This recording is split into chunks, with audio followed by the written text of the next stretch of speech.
물을 이제 여행하면서 마시려고 샀는데, 여기 보면은 무기물질 함량 해가지고 앞에 4가지 미네랄이 나옵니다. 칼슘, 마그네슘, 칼륨, 나트륨. 이 4가지 물질이 우리 두뇌에서 전기 에너지를 만들고 심장에서 심박 에너지를 만드는 4가지 물질입니다. 그러니까 생명체가 물에서 나왔다라는 게 명확한 거죠. 우리가 마시는, 그래서 미네랄, 그러니까 신경 전달 물질, 전해질이라고 하죠. 전해질이 떨어지면 사람은 그냥 의식을 잃어버리는 거죠. 땀을 너무 많이 흘린다거나 해가지고. 그래서 여름에 훈련할 때 우리 군대에서 땀 많이 흘릴 때 그 소금을 먹거든요. 신경에서 전달이 안 되는 거예요. 그런 건데,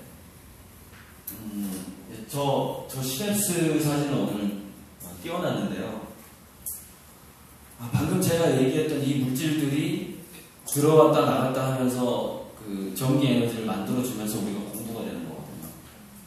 공부가 되는 건데, 아까 이제 보이시나 모르겠는데, 그 서상호 소장님께서 이제 반복에 대해서 얘기를 해줬고, 그 다음에 저 같은 경우에는 반복보다는 임팩트에 대해서 더 강조를 하는 편이에요. 동기부여. 강력한 감정적인 느낌. 그거를 더 강조하는 편인데, 어쨌건 반복을 하든 강력한 감정적인 동기부여가 돼서 하든, 그러니까 공부라는 것에서, 공부를 한다는 것에서 즐거움을 느끼지 못하게 되면은 강력한 감정이 일어나지 않아요. 느낌이 약한 거죠. 그러면 느낌이 약했을 때 우리 시냅스는 계속 세포 분열을 하면서 또 새롭게 바뀌거든요. 새롭게 바뀔 때 그 이전의 기억을 간직을 하지 않아요. 그래서 자연스럽게 잊어버리게 되거든요. 근데 아주 강력하게 들어온 거라든가 아니면은 오감이죠, 오감 전체적인 감각으로 들어오는 것은 시냅스가 바뀔 때 이렇게 얘기를 하고 죽습니다. 그러니까 시냅스가 이제 우리가 키우는 것은 노예라고 생각해 봅시다. 우리 주인님이 이 문서만큼은, 이 기억만큼은 굉장히 중요한 거고 나한테 얘기했어. 아니 왜 중요한데? 그러니까 여러 번 반복해서 얘기했단 말이야. 그게 이제 반복이에요. 굉장히 나한테 강력하게 얘기했단 말이야. 그래서 너가 이걸 꼭 기억을 해야 돼. 그러면서 기억을 남기고 사라져가는 거죠. 그래서 계속해서 그 기억을 전달하게 되는데 그게 바로 장기 기억 현상이라는 겁니다. 장기 기억 현상. 그러니까 기억이 어디에 남아있는 게 아니라 그 뉴런과 뉴런이 연결되는 그 네트워크 자체가 계속 살아있는 거예요. 그 연결이. 그게 이제 장기 기억인 거죠. 아무튼 저기서 지금 수용체가 막 왔다 갔다 하는 거를 보여준 건데, 어쨌든 오늘은 이제 이 도표가 제일 중요해요. 제 강의는 유튜브에서 보리들 특강이나 서울대 입학사정관한테 치면은 유튜브에서 다 못 들은 이야기들을 들을 수가 있고요. 제가 오늘 2가지 좀 새로운 얘기를 좀 해볼게요. 책에 없는 얘기입니다. 우리 인간의 DNA에는 스위치라는 게 있어요. 온오프 스위치라는 게 있는데, 여기 이제 X염색체예요. X염색체로 DNA가 코일처럼 감겨 있는데, 이 감긴 걸 풀면은 이렇게 이중나선이 되는 겁니다. 이중나선 사이에 또 DNA의 그 코드가 이렇게 들어있는데, 이 코드 자체가 스위치가 달려있는데, 그거를 이제 메틸화 스위치라고 해요. 메틸화라고 하는데, 이거를 다시 한번 확대를 해볼게요. 그러면은, 어떤 성분들이 이렇게 있어요. 이렇게 있는데, 이게 이렇게 열려있으면은 그 DNA가 발현이 되고, 이렇게 닫아버리면은 그 DNA가 꺼지는 거예요. 이게 켜지는 거고. 그래서 우리가 뭐 아픈 거라든가 무슨 뛰어난 능력을 발휘한다거나 하는 것은 DNA가 다 관련이 돼 있어요. 그래서 공부를 사람이 하게 되면은 실제로 DNA를 자기 스스로 조작하는 겁니다. 자기 자신이. 그래서 여러분 독서 치료라든가 공부 치료 같은 게 있는데 더 건강해져요. 공부를 하게 되면 사람이. 제가 아이들한테 그 공부를 하게 하는 동기부여에서도 더 건강하게 오래 잘 살 수 있다는 점을 꼭 강조하거든요. 자, 아까 오감이 입체적으로 들어와야만이 기억이 더 잘 된다고 했어요. 그런데 이제 우리가 그 공부라는 게 여러분 그 국가대표라는 영화에 보면은 스키 점프가 나와요. 그래서 여기서 이제 쭉 내려와가지고 도약을 이렇게 해서 멀리 가는 거죠. 그래서 부모는 뭐 화살이고 아니 활이고 자식은 화살이다라는 그런 비유도 있는데 어떻게 보면은 위치 에너지가 있어야지 날아가거든요. 스키 점프에서는. 그래서 얼마만큼 높은 데서 내려오느냐가 그 에너지를 만들어주는데 여기서부터 여기까지 이게 이제 부모의 역할이죠. 부모의 위치 에너지, 부모의 가치관이 지금 어느 정도 높이에 있는가, 어느 정도 넓은 시야를 가지고 있는가가 이 위치 에너지로 볼 수가 있어요. 그래서 입학사정관제에서 입학사정관제를 잘 통과하는 아이들에게 가장 큰 영향을 미친 게 뭔지를 콜롬비아 대학에서 조사를 했더니 부모가 가지고 있는 가치관이었어요. 어떻게 사는 것에 대한 부모의 평소 잠재적인 생각, 그 생각의 마인드가 과정적인 즐거움이 아니라 결과적인 보상에 부모가 마인드가 가 있으면은 평소 집안에서 대화가 입학사정관제 신청 면접에 아주 불리한 대화를 나누게 됩니다. 그래서 애가 적응을 못하는 거예요. 면접을 할 때. 그런데 그런 것들이 신청 면접을 트레이닝이 안 돼요. 왜 신청 면접이 트레이닝이 안 되냐면은 질문 A, B, C 그 변수가 있거든요. 그러면은 대학에서 교수들하고 입학사정관들이 맨날 연구하는 게 있어요. 고등학교하고 학원에서 연구하는 게 있어요. 야, 작년에 너한테 무슨 질문 하든 이거 학원에서 연구하는 거야, 학교에서. 그럼 교수들은 모여서 뭐 연구하냐면 올해는 어떤 새로운 질문할까? 이걸 연구합니다. 그래서 루틴한 늘 물어보는 질문이 있긴 있어요. 너 여기 이 대학에 왜 오려고 하니? 이과에. 뭐 이런 거는 꼭 나와요. 그런데 거기서 자기소개서라든가 서류상에서 그리고 인터뷰 과정에서 툭 불거지는 이 아이의 말을 꼬투리 잡아가지고 새로운 질문을 던지게 됩니다. 그 아이한테. 개별적으로. 그랬을 때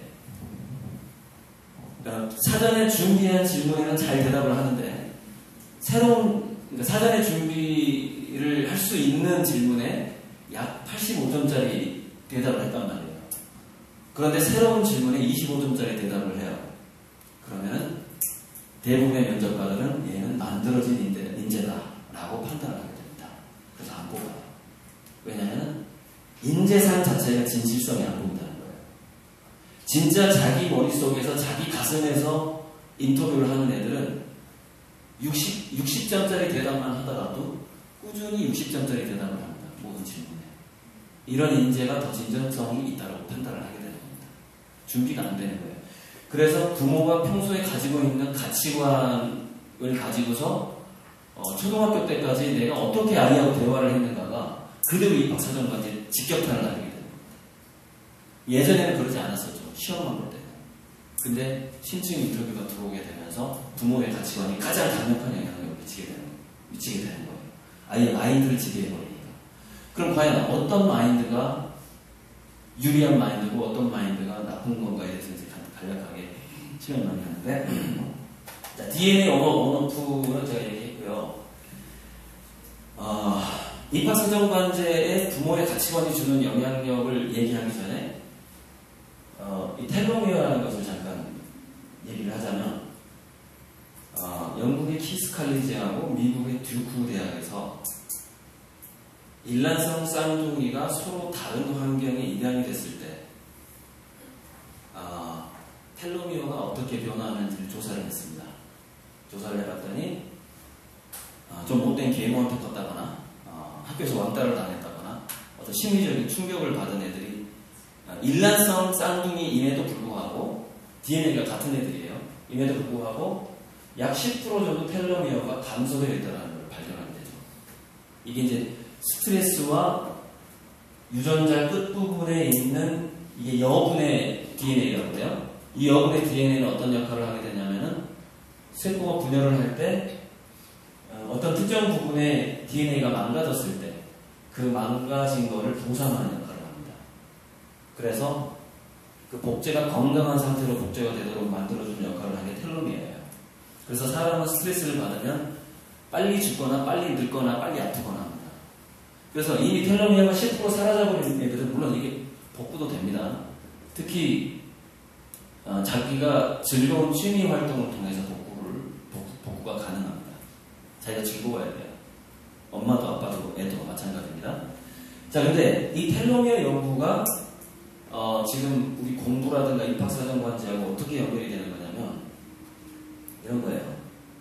공부 자체가 현재 그 아이가 동기부여가 되지 않고 즐겁지 않다면 그 아이는 스트레스를 참아가면서 공부를 하게 돼요. 그걸 20살까지 그렇게 하게 되는 거죠. 그런데 문제는 이거예요. 우리의 세포가 그걸 기억하게 됩니다. 그게 패턴이 돼버려요. 그래서 즐겁지 않은 상태로 어떻게든 성적이 올라갔을 때 일단 그 호르몬 자체가 달라지는데 눈빛도 달라지고요. 근데 그게 사람들이 알 수가 있어요. 사람들은 뭐 사랑하고 기침을 숨길 수 없다고 하지만 얼굴에서 행복 역시 숨길 수가 없어요. 아이가 행복해 보이는지 그렇지 않은지 입학사정관들이 사정관들이 봅니다. 교수들이. 그래서 얼굴에 행복감이 없으면 얘는 자기주도성이 없다라고 판단을 하는 거예요. 그렇게 공부를 해오지 않았으니까. 안 뽑습니다. 왜 안 뽑냐면 자기주도성이 없는 애들은 창의력이 나오지 않는다라는 이미 결론이 나와 있거든요. 자기주도성이 없으면 창의력이 나오지 않고 창의력이 나오지 않으면 그 대학에 들어갔을 때 대학을 졸업한다 할지라도 기업에 취직을 못합니다. 예전에 기업에서는 성실한 인재들을 뽑았어요.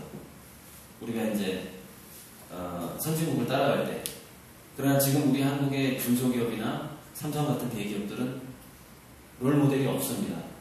왜? 세계 1등이 너무 많아졌어요, 한국에. 그래서 새로운 걸 만들어내야 되거든요. 성실한 인재로는 그게 불가능해요. 그래서 지금 대기업에서 인재를 뽑는 방식 자체가 계속 바뀌어가고 있는 거예요. 그리고 대기업도 중소기업도 마찬가지예요. 뽑는 방식이 바뀌기 때문에 입학사정관제도 바뀔 수밖에 없는 겁니다. 교수는요, 자기한테 배운 제자가 대학을 졸업한 다음에 먹고 살지 못하면요, 자괴감을 느끼는 데다가 그게 교수 평가에 영향을 주게 돼서 모가지가 날아갑니다. 그래서 입학사정관이라는 건 뭐냐면은 결국 잘 살아갈 애들을 뽑는 거예요. 취직을 한다는 것도 일종의 잘 살아가는 거예요. 건강하게 행복하게 잘 살아갈 애들을 뽑는 게 입학사정관제예요. 결론적으로 봤을 때. 크게 봤을 때. 그래서 세포가 뭔가를 커다란 목표를 설정한 다음에 그 과정을 인내만 한다면, 그 공부하는 과정에서 로맨스가 생기지 않는다면 세포가 그걸 학습하면서 명문되는 가스나 중년 이후에 쉽게 암해버리는 애가 되거든요. 행복하지 않은 거죠. 공부를 잘했는데. 그게 세팅이 된다는 걸 과거에는 몰랐어요. 그걸 뭘 보면 알 수 있냐면 의사들이 발암률이 2번째로 높은 직업이에요. 왜 그런 줄 알아요? 의대가 자기가 원치 않았는데 의대를 간 사람들이 제일 많습니다. 부모가 가라고 그래가지고. 나는 영화 감독하고 싶었는데 공부 잘한다는 이유로 의대 가고. 이런 사람들이 많아요. 그래서 그 삶의 로맨스를 잃어버리거든요. 삶의 로맨스를 잃어버리면 면역력이 약해져요. 그래서 발암률 1위가 되는 거죠. 발암률 1위는 실질적으로 해로운 물질을 만지는 3D 업종. 그 다음이 의사예요. 그게 이제 우리의 그 심리가 어떻게 흘러가는 거하고 공부를 어떻게 하는 거하고 중년 이후의 삶의 질을 결정하게 돼요. 그래서 이 자기주도성, 동기부여 이런 것들이 굉장히 중요한 겁니다. 애를 그 동기부여라든가 자기주도성이 없이 학습을 시킨다는 건 그냥 애를 빨리 죽이는 거예요. 이거 텔로미어를 없애는 겁니다. 자, 그래서 김용 씨가 입학 사정관한테 얘기를 할 때 투비적인 사고를 하지 말고 투비적인 사고를 하라고 했는데, 이거에 관해서는 또 그 유튜브에 또 자세한 얘기를 하고 있는데, 투비라는 건 나는 어떤 지위에 올라가겠다, 명문대생이라는 그 간판을 내가 꼭 따겠다, 이런 마인드예요. 그런데 그걸 하기 위해서 내가 지금 이런 것들을 참아야 되는구나, 이런 마인드예요. 투두라는 것은 나는 지금 미래에 대한 목표는 있어요. 목표는 있지만 그 목표와 상관없이 지금 막 학교 다니는 게 그냥 기분이 좋아. 이 책 보는 게 좋아. 영어 단어 외우는 게 그냥 흥미로워. 그런 게 투두의 마인드거든요. 그런데 결과적으로 투비의 마인드를 가진 부모나 그 부모의 자식이나 그게 전수가 되거든요. 마인드가. 결국에는 고등학교 가서 실패를 해버립니다. 왜 그러냐면은 투비의 마인드, 결과에 집착하는 마인드는 두뇌에서 인내할 때 나오는 물질인 코르티솔을 많이 나오게 하는데, 과정에 로맨스에 빠진 애들은 두뇌에서 도파민이 더 많이 나오게 되거든요. 바로 이 도파민이 창의성의 물질이고 공부를 잘하게 만들어주는 물질이에요. 즉 이해를 잘하게 만들어주는 거죠. 이해를 잘하게 되면 암기도 잘 된다고 아까 그랬잖아요. 소장님. 근데 이게 뭐냐면 코르티솔이 나와버리기 때문에 영어 단어라든가 수학 공식들이 안 외워지기 시작해요. 그리고 공부할 양이 많아질수록 이게 더 많이 나오게 됩니다. 투기적인 사고를 가진 애들. 그래서 더 열심히 공부해야 될 때 더 공부가 안 되는 역설에 빠져버리게 돼요. 그래서 고2, 고3 가면서 확 성적이 떨어져 버립니다. 그럼 그게 언제 그럼 그게 세팅이 되느냐? 그 마인드가 왜 걔는 결과적인 마인드에 집착하는 애가 되어버렸냐는 거죠. 거기다 부모님, 특히 엄마가 그렇게 만드는 거예요.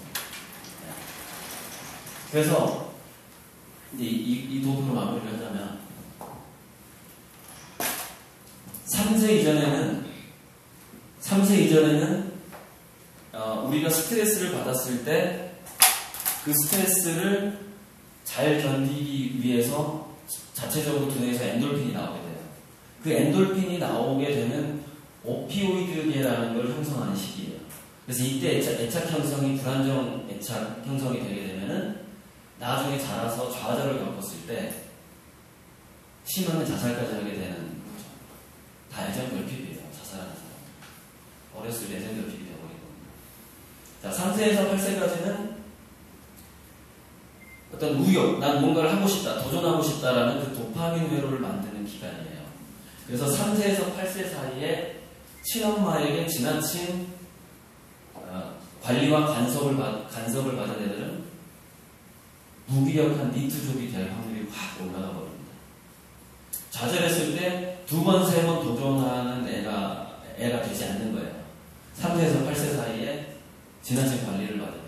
그래서 천재적인 업적을 남긴 2만 명을 조사한 유럽의 어떤 학자가 천재적인 업적을 남긴 사람의 공통점 중에 하나가 뭐냐면 3세에서 8세 사이에 어떤 연유로든 친엄마와 떨어진 기간이 있었다는 거예요.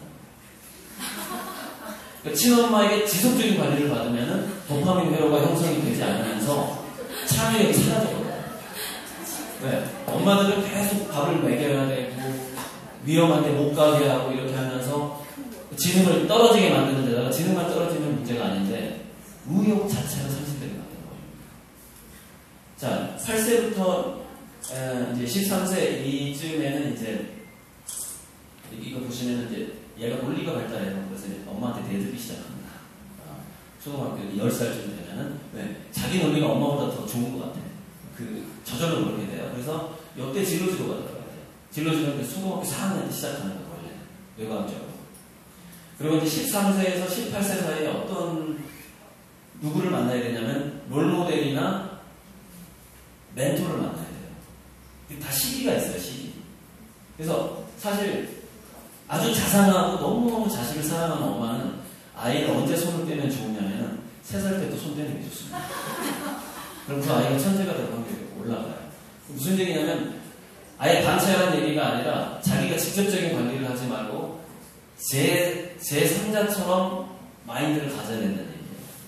조금 위험해도 빨리 개입하지 말고 애가 말씀을 드린다 하더라도 지금 아직 아이가 어린 엄마들은 꼭 참고하시고 제가 쓴 그 두 개 사연 설명서 그 책 꼭 한번 사서 읽어보시고. 자, 그래서 10살까지 뉴런과 시냅스가 계속해서 밀도가 올라가는데 10살 이후부터 가지치기 시작해요. 시냅스와 뉴런이 사라지는데 어떤 뉴런이 사라지냐면은 쓰지 않는 거, 그리고 관심이 없는 게 사라져요. 그리고 자기가 관심 있는 것이 살아남게 되는데, 아까 오감을 입체적으로 자극을 받았을 때 두뇌에서 강력하게 장기기로 간다고 말씀을 드렸는데, 여기서 10세 이전의 양육의 차이가 굉장히 중요해집니다. 그러니까 여기서 이게 이제 부모의 가치관이면 이제 도약 가잖아요. 스키점프에서 여기서 이렇게 올라가야 될 거 아니에요. 근데 이 도약기의 대부분이 10살 이전에 거의 결정입니다. 10살 이전에. 어떤 심한 학자들은 태교에서 다 결정된다고 하는 사람도 있을 정도로 어린 시절의 경험을 굉장히 중요시합니다. 10살 이전에 그 지나친 엄마의 관리를 받았다거나 뭐 거짓말 좀 한다고 훈육을 너무 심하게 받았다거나 강압적인, 그렇게 하면 얘는 추진력이 약해집니다. 도파민이 잘 생기지 않기 때문에. 자, 어쨌든 그렇다 할지라도 그 얘기하고 무슨 얘기냐면 10살 이전에 체험 위주의 체험과 언어가 결합된 활동을 많이 해야 돼요. 왜 몸을 쓰는 체험과 언어가 결합되는 활동을 많이 해야 되는 3살 이전하고 틀립니다. 5살 때하고. 그때 말을 가르치면 또 언어에 대한 로맨스가 또 사라져요. 그래서 시기별로 계속 뭔가 패턴이 바뀝니다. 양육 패턴이 바뀌어야 되는 거예요. 그러니까 아이가 감각적인 오감 체험을 하지 않으면 나중에 어떻게 되냐면, 우리가 책을 읽어도 여러분 사랑의 그 아픔을 느껴본 자만이 유행가를 들을 때 눈물이 나는 거예요. 무슨 얘기냐면 10살 이전에 자기 온몸이 체험된 경험이 없는 애들은 중고등학교 가서 책을 읽을 때 두뇌가 활성화가 안 돼요. 그러니까 10살 이전에 그 몸 체험하고 언어 체험이 결합이 돼야만이 그 이후에 성적을 많이 올릴 수 있는 기본적인 두뇌 구조를 갖게 되는 겁니다. 왜냐하면 시냅스에서 나오는 신경 전달 물질의 양이 달라요. 아예. 그러니까 10살 이전에는 밖에 나가서 뛰어노는 게 전체적인 인생의 성공과 행복도에 있어서는 훨씬 지대한 영향을 주거든요. 10살 이전에. 특히 이제 체험을 어떻게 할 것이냐 이런 것은 다음 강의 또 말씀드릴 거고. 그래서 요때 10대에 멘토를 만나서 동기부여가 안 되잖아요. 그러면 지능이 급속도로 나빠진다고 보시면 됩니다. 왜냐하면 그 나이 때는 호르몬이 많이 나오게 되면서 아드레날린이라는 물질도 많이 나오게 되면서 짜증내고 반항을 하게 되는데, 아드레날린이 하는 역할이 시냅스와 뉴런을 죽이는 역할을 합니다. 그래서 요 나이 때는 자기가 해보는 거, 관심 있는 거는 두뇌가 엄청나게 강화가 되고, 하지 않는 것은 급속도로 사라져버려요. 1초에 막 5,000개씩 사라져요, 시냅스가. 그 나이 때는. 그래서 천재가 되는 3가지 조건을, 천재가 업적을 남기는 겁니다. 업적, 성과. 3가지 조건을 따지자면, 만 2세 이전의 애착 형성, 3세부터 8세까지의 간섭을 덜 받아서 생긴 자기주도성, 13세에서 18세 사이에 멘토링을 받으면서 롤모델을 만날 것. 이거 3가지가 거의 모든 천재들의 공통점입니다. 네, 이상으로